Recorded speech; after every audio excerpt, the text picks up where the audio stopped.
કોઈને કરો વ્યસન નથી ને એ નહીં કરવાનું. જિંદગી બરબાદ થઈ જાય. તમે જે મહેનત કરો છો, જે લાઈફ તમારી આગળ લઈ જવા માટે જે પ્રયાસ કરો છો, પેલું આપણું શરીર, આપણે બધું સ્વસ્થ હશું, નિરોગી હશો ને તો એનાથી વધારે સમૃદ્ધિ, એનાથી વધારે મિલકત બીજી કંઈ નથી. આપણું શરીર છે એ જ આપણી મિલકત છે. આવનારા સમયમાં બધા પાસે પૈસો, મિલકત બધું હશે, શરીર નહીં હોય. સારું નિરોગી શરીર રાખવા માટે આપણે ખુદ જ જોવાનું છે. અને એમાંનો એક અમારા પોલીસ ડિપાર્ટમેન્ટ વતી એક પ્રોગ્રામ આયોજિત કરેલો છે, નાર્કોટિક્સ. આ એક નવો શબ્દ છે તમારા માટે અને અંગ્રેજી શબ્દ છે.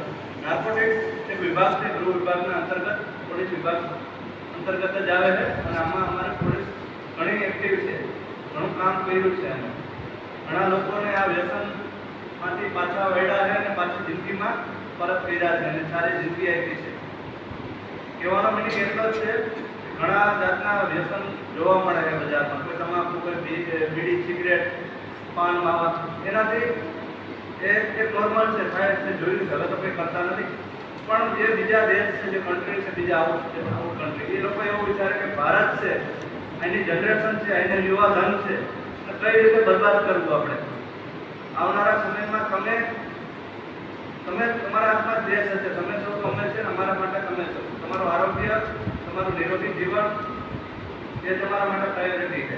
ખાલી એવું નથી કે હવે અમારું એવું કાર્ય નથી રહ્યું કે પેલા ગુનેગારને અટકાવતા. હવે બધા પેમ્પલેટ લઈ લો પેલા અને પાછી જોઈએ ચાલુ કરો.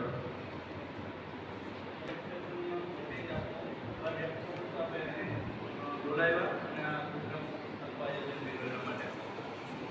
આજનો આ પ્રોગ્રામ છે એ વ્યસન ઉપર છે. એવો વ્યસન કે જે પર ગયા પછી તેમાં પાછું નથી વળી શકતા. સરકાર દર વર્ષે કરોડો અબજો રૂપિયાનું બજેટ બહાર પાડે છે આરોગ્ય માટે, લોકોની સુખાકારી માટે, કે કોઈ રોગ ના થાય એના માટે. આટલું કરવા છતાં પણ દર વર્ષે જોવા મળ્યું છે કે હજારો લોકો ગંભીર બીમારીઓથી પીડાતા હોય છે. ઘણી વખત એવું પણ બને છે કે અમુક બીમારીઓ કુદરતી રીતે થતી હોય અને અમુક માનવ સર્જિત હોય છે. મતલબ કે આપણા લીધે થતી હોય છે અને આપણા શું થતી હોય, આપણી ભૂલને કારણે થતી હોય છે.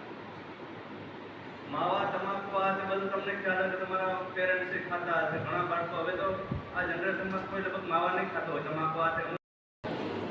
I know that among you nobody takes, and our students are very good. They are not addicted about, but this is a very important for us for creating awareness. You know, it is a drugs, chewing tobacco, whatever you eat, mawa and everything, that is very bad for health.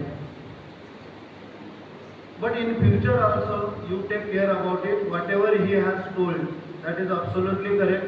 It is very harmful for our body and even for mind also. You know, it will spoil thinking ability also. So whatever the brown sugar, narcotic drugs, drinks, chewing tobacco, eating mawa, all these things are very bad for the health. I hope you will tell this, whatever you message you got, you will tell your neighbors and everybody for creating awareness. For giving this and creating awareness, I would like to thank our head constable for coming here all the way and distributing this information, the piece of paper, and definitely it will be helpful in your life. Okay, clap for him and say thank you to him for creating awareness. Thank you so much once again. You can wind up.